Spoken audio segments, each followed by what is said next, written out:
দেখো আমি প্রথম থেকে বলে আসতেছিলাম যে আমি একটা জাস্ট তোমাদের একটা থিওরির মাধ্যমে সব মনে মনে মনে রাখবো। সেটা হচ্ছে 3:6:6, এর মধ্যে হচ্ছিল যে প্রস্তাবনা তিনটা ছিল সেটা শেষ হয়ে গেছে, ক্লিয়ার। এখন আমরা মানে এর পূর্ববর্তী ভিডিওতে শেষ হয়েছে। এখন আমরা পরবর্তীতে হচ্ছিল যে পরবর্তী 6-এ ঢুকবো, সেটা হচ্ছিল যে কি সফলতা নিয়ে। চলো, এই লোকটা কত কত সফল সেই সম্পর্কে জানি, চলো। সফলতার 1 নম্বর কথা কি জানো? 1 নম্বর কথা বলা হয়েছে হচ্ছিল যে স্থায়িত্ব। এই যে ইলেক এই যে ভাইয়া আমরা দেখলাম যে হচ্ছিল যে বিজ্ঞানী বিজ্ঞানী রাদারফোর্ড যে হচ্ছিল যে পরমাণু মডেল ব্যাখ্যা করেছেন, কিন্তু তার পরমাণু মডেল স্থায়ী নয় সেটা দেখাই দিয়েছেন কে জানো? বিজ্ঞানী হচ্ছিল যে ম্যাক্সওয়েল। সো এটা কেন দেখাইছে হচ্ছে শুধুমাত্র একটা কারণেই, যে তিনি যে তার এই যে ইলেকট্রনগুলো কেন ঘুরতেছে সেটা সুনির্দিষ্ট ব্যাখ্যা করতে পারেন নাই। তিনি বলছে যে যেমন হচ্ছিল যে পরমাণুগুলো নিউক্লিয়ার সৌরজগতে যেমন হচ্ছিল যে গ্রহগুলো সূর্যকে বা সূর্যকে কেন্দ্র করে ঘুরে, তেমনই হচ্ছিল যে ইলেকট্রন হচ্ছিল যে নিউক্লিয়াসকে কেন্দ্র করে ঘুরে। কিন্তু পরবর্তীতে ম্যাক্সওয়েল বলছেন যে এরকম যদি কেন্দ্র করে ঘুরতে থাকে, যদি ওদের নিজস্ব কোনো শক্তি না থাকে, তাহলে তো দেখা যাবে যে এক সময় গিয়ে সেই শক্তি হারাইতে হারাইতে একবারে শুদ্ধ মানে নিউক্লিয়াসের সাথে মিশে যাওয়ার কথা, ফলে সে স্থায়িত্ব ব্যাখ্যা করতে পারে না। কিন্তু বিজ্ঞানী বোর সে তার যে ইলেকট্রনগুলো ঘুরবে সেই ইলেকট্রনগুলো ঘোরার পিছনে সুনির্দিষ্ট কারণ ব্যাখ্যা করতে পারছেন। তিনি বলেছেন যে একটা নিউক্লিয়াসকে কেন্দ্র করে একটা অরবিটে যখন ইলেকট্রনগুলো ঘুরে, একটা নিউক্লিয়াসকে কেন্দ্র করে একটা ইলেকট্রন যখন হচ্ছিল যে ঘুরতে থাকে, বা এই কক্ষপথে হচ্ছিল যে এই ইলেকট্রনটা ঘুরতেছে, তখন তারা কোনো প্রকার শক্তি শোষণ বা বিকিরণ করে না। শক্তি শোষণ বা বিকিরণ করে না, অর্থাৎ যখন সে প্রথম শক্তি স্তরে নির্দিষ্ট শক্তি সম্পন্ন আমি বলছি, দ্বিতীয় শক্তি স্তরে ইলেকট্রনটা নির্দিষ্ট শক্তি সম্পন্ন আমরা বলছি। সো যখন তারা ঘুরে তখন তারা কোনো পরিমাণ শক্তি শোষণ বা বিকিরণ করে না, ফলে তারা নির্দিষ্ট কক্ষপথে যেহেতু শক্তি স্তরের সাথে তার শক্তিটা ম্যাচ করে, অর্থাৎ একই শক্তি ধ্রুব শক্তি থাকে, ফলে আজীবন তারা হচ্ছিল যে এই অরবিটালে ঘুরতে থাকে।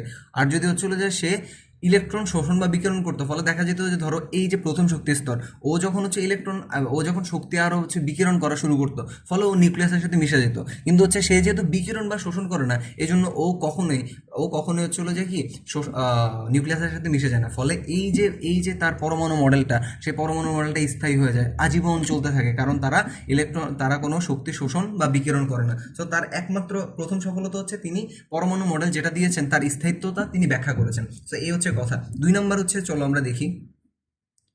2 নম্বর হচ্ছে বর্ণালী। হ্যাঁ, দেখো, তিনি কিন্তু বর্ণালী সম্পর্কে বেশ সুন্দর ধারণা দিয়েছেন। আমরা বললাম যে উচ্চ শক্তি স্তর থেকে নিম্ন শক্তি স্তরে আসে, ফলে হচ্ছে কিছু শক্তি আলোকে রূপান্তরিত হয়, সেটা বর্ণালী, সেটা কিন্তু বোরই বলেছেন। কিন্তু কথা হচ্ছে তিনি শুধুমাত্র হাইড্রোজেন, হিলিয়াম 1+ এবং হচ্ছে হলো যে লিথিয়াম 2+, অর্থাৎ হচ্ছে হলো যে এক অরবিট সম্পূর্ণ, অর্থাৎ এক কক্ষপথ সম্পূর্ণ ইলেকট্রনের, এক কক্ষপথ সম্পূর্ণ কোনো একটা মৌলের বর্ণালী ব্যাখ্যা করতে সক্ষম হয়েছে। যেমন হচ্ছিল যে হাইড্রোজেন বর্ণালী ব্যাখ্যা করতে সক্ষম হয়েছে, মূল কথা হচ্ছে এটা। তিনি আর কোনো ধরনের বর্ণালী ব্যাখ্যা করতে পারে নাই। সো যেহেতু হাইড্রোজেন, হিলিয়াম প্লাস এবং লিথিয়াম 1+, অর্থাৎ মূল কথা হচ্ছে এক কক্ষপথ বিশিষ্ট কোনো অরবিটের বর্ণালী ব্যাখ্যা করতে পেরেছেন।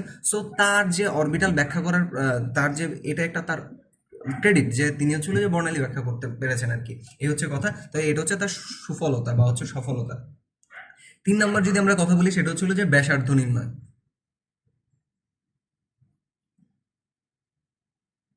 ব্যাসার্ধ নির্ণয়। তো দেখো, ব্যাসার্ধ নির্ণয়ের যে বিষয়টা আসছে এখানে, ব্যাসার্ধ আমরা জানি যে বিজ্ঞানী বোরের যে সূত্রগুলো রয়েছে, যে MV/r সমান সমান হচ্ছে হলো যে NH/2π, এই সূত্রের মাধ্যমে আমরা খুব সহজে যদি অন্য অন্য ইনফরমেশনগুলো জানি, তাহলে আমরা ব্যাসার্ধটা খুব সহজে বের করে ফেলতে পারবো। এবং তার মানে হচ্ছে হলো যে তিনি এমন কোনো সূত্র প্রদান করেছেন যার মাধ্যমে আমরা ব্যাসার্ধ নির্ণয় করতে পারবো। এবং তিনি ব্যাসার্ধ নির্ণয় করে দেখিয়েছেন। তিনি বলেছেন যে প্রথম যে শক্তিস্তর রয়েছে, সেই শক্তিস্তর নিউক্লিয়াস থেকে কত ব্যাসার্ধ দূরে থাকে, সেটা হচ্ছে যে তিনি এই নট দ্বারা প্রকাশ করেছেন। সেটা হচ্ছে 5.292 ইন্টু 10⁻11, 5.292 ইন্টু 10⁻11 অব্দি হচ্ছিল যে তিনি কি ব্যাসার্ধ ব্যাখ্যা করেছেন প্রথম শক্তি স্তরে। এভাবে আমরা বোরের তত্ত্বগুলোর সাহায্যে আমরা খুব সহজে এই যে প্রত্যেকটা অরবিটের ব্যাসার্ধ নির্ণয় করতে পারবো। সো তিনি এই সম্পর্কেও তিনি ভালো ধারণা দিয়েছেন। পরবর্তী টপিকে যাই, চলো। পরবর্তীতে হচ্ছিল যে তার বেগ নির্ণয় করা সম্ভব, তার যে প্রস্তাবগুলো রয়েছে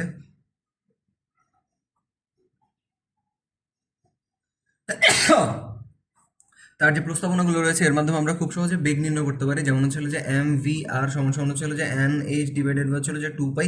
এখানে ভি এর মান, অন্যান্য মানগুলো যদি জানা থাকে আমরা বি এর মান, বেগের মান খুব সহজে বের করতে পারি।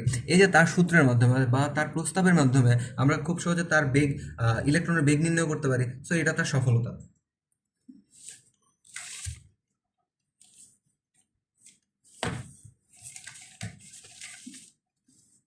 তারপর আমরা শক্তি নিয়ে যদি কথাবার্তা বলি, শক্তি নির্ণয়। ধরো একটা একটা অরবিটে যখন একটা ইলেকট্রন ঘূর্ণায়মান রয়েছে, বা এক অরবিটাল থেকে অন্য অরবিটালে যখন শোষণ বা বিকিরণ হয়েছে, মানে কতটুকু ইলেকট্রন শক্তি শোষিত হয়েছে বা কতটুকু শক্তি তার মধ্যে সঞ্চিত আছে, সেটা আমরা ই ইজ ইকুয়ালস টু হচ্ছিল যে এইচ সি বাই ল্যামডা এই সূত্রের মাধ্যমে খুব সহজে বের করে ফেলতে পারি। তার মানে একটা ইলেকট্রনের শক্তি বের করতে পারি আমরা শুধুমাত্র আমাদের যে বিজ্ঞানী বোরের 3 নম্বর প্রস্তাব, এই 3 নম্বর প্রস্তাবের সাহায্যে। সো এটাও তার সফলতা। 6 নম্বর যদি আমরা কথা বলি, 6 নম্বর হচ্ছে রিডবার্গ ধ্রুবক।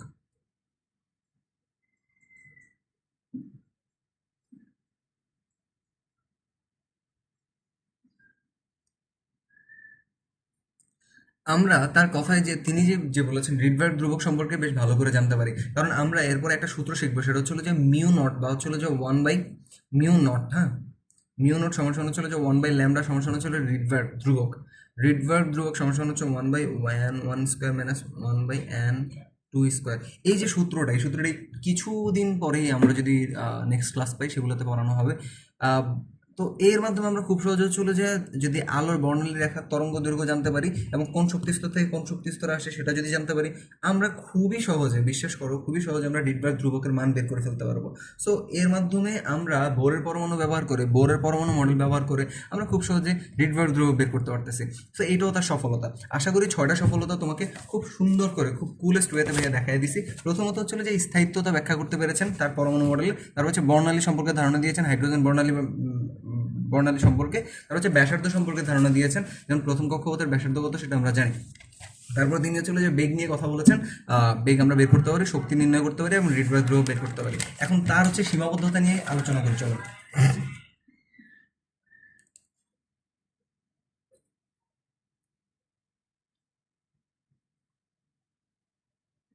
দেখো, আমার যে টার্গেট ছিল যে 3:6:6, এর মধ্যে দেখো প্রথমটা শেষ, দ্বিতীয়টা শেষ, এখন তৃতীয়টা আমরা প্রবেশ করতে যাচ্ছি।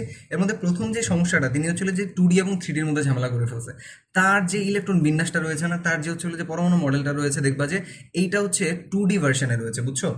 2D ভার্সনে রয়েছে, এই জন্যই তো আমরা খাতায় আঁকলে খুব সহজে বের করে ফেলতে পারি। কিন্তু কথা হচ্ছে নর্মালি যদি পরবর্তীতে হচ্ছে হলো যে কি কোয়ান্টাম পরমাণু মডেল যদি দেখো, সেখানে দেখবা 3D মডেল দেখানো হয়েছে, এবং ম্যাক্সিমাম এবং সবসময় এই যে মডেলগুলো, পরমাণুগুলো রয়েছে, এগুলো 3D আকারে ঘুরেফেরা করে। তার মানে তার 2D আকারে ছিল, এই জন্য তার এটা একটা সীমাবদ্ধতা। 2 নম্বরে যদি আমরা কথা বলি, সেটা হচ্ছিল যে সকল বর্ণালী। আমি বলছি যে তিনি শুধুমাত্র হাইড্রোজেন বর্ণালী নিয়ে কথা বলছেন, সকল বর্ণালী নিয়ে তিনি কথা বলতে পারেন না। অর্থাৎ দুই কক্ষপথ বা দুই শক্তিস্তর, দুই কক্ষপথ বিশিষ্ট কোনো একটা পরমাণুর বর্ণালী সম্পর্কে তিনি ব্যাখ্যা দিতে পারেন নাই। সো এটা তার ব্যর্থতা। 3 নম্বরে বা সীমাবদ্ধতা, 3 নম্বরে যদি বলি, আহ, পরবর্তীতে বিজ্ঞানীরা দেখেছে, ধরো একটা বর্ণালী রেখা, সূক্ষ্ম রেখা, এই টপিকের নাম হচ্ছে সূক্ষ্ম রেখা। এটা দ্বারা আসলে বোঝানো হয়েছে, ধরো একটা বর্ণালী রেখা যদি থাকে, সেই বর্ণালী রেখাটা যখন হচ্ছিল যে সামনের দিকে ধাবমান হয় না, ধরো হচ্ছিল যে সে সূক্ষ্ম সূক্ষ্ম অণুগুলো রেখায় পরিণত হয়, সূক্ষ্ম রেখায়। বুঝা গেছে ব্যাপারটা? পরমাণুর নিজে একটা রেখা, পরবর্তীতে দেখা যায় যে সে আরো সামনে ধাবিত হয়ে সে হচ্ছে সূক্ষ্ম রেখায় পরিণত হয়। অর্থাৎ একটা বর্ণালীর মধ্যে অনেকগুলো সূক্ষ্ম রেখা থাকে। সেই সূক্ষ্ম রেখাগুলো কেন থাকে সেই সম্পর্কে সুনির্দিষ্ট ব্যাখ্যা তিনি, বিজ্ঞানী হচ্ছিল যে কি বোর দিতে পারেন নাই। সো এটা তার সীমাবদ্ধতা।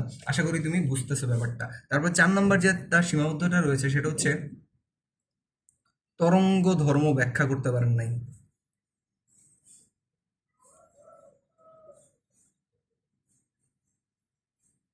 ডি ব্রগলি, দেখো তিনি হচ্ছিল যে প্রথমত তিনি ইলেকট্রনকে কণা হিসেবে চিন্তা করছে, বুঝছো? কিন্তু ইলেকট্রনকে কণা হিসেবে চিন্তা করলে আমাদের যে বিজ্ঞানী তোমার ইয়া রয়েছে, হ্যাঁ, অনিশ্চয়তা নীতি, হাইজেনবার্গের অনিশ্চয়তা নীতি, ওটা নিয়ে হচ্ছিল যে কনফ্লিক্ট তৈরি হয়, বুঝছো?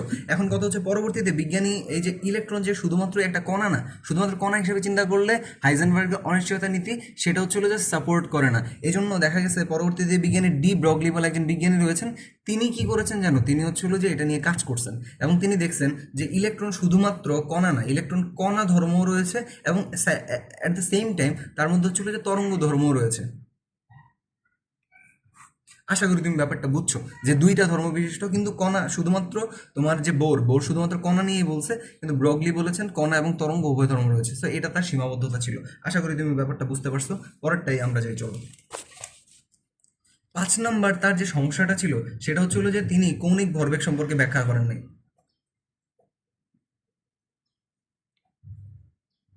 ভরবেগ, কৌণিক ভরবেগ এবং ডি ব্রগলি। দেখো আমরা একটা সূত্র পড়ছি না, এমভি আর সমান হচ্ছিল যে এন এইচ বাই টু পাই। এই যে এন এইচ বাই টু পাই, এটা তিনি কি স্বপ্নে পাইছেন না কোথায় পাইছেন ওই সম্পর্কে তিনি ব্যাখ্যা করতে পারেন না। ফলে এই যে তিনি একটা আবিষ্কার করছেন কিন্তু বৈজ্ঞানিক ব্যাখ্যা করতে পারেন নাই, এটা তার ব্যর্থতা ছিল, বুঝছো? হ্যাঁ, এটা হচ্ছে তার ব্যর্থতা ছিল। সো এই ব্যর্থতার কারণে তিনি হচ্ছিল যে পরবর্তীতে, এটা হচ্ছে তার সীমাবদ্ধতা যে তিনি আহ, কৌণিক ভরবেগ সম্পর্কে সুনির্দিষ্ট ব্যাখ্যা করতে পারেন নাই। কিন্তু বিজ্ঞানী ডি ব্রগলি পরবর্তীতে একটা সূত্রের একটা সমীকরণের মাধ্যমে সেটা ব্যাখ্যা করছেন। সেটা আমরা পরবর্তী ক্লাসে যদি প্রয়োজন হয় আমরা দেখাবো। পরবর্তীতে চলো 6 নম্বর যে তার সীমাবদ্ধতা ছিল সেটা হচ্ছে হলো যে জি ম্যান এবং স্টার্ক।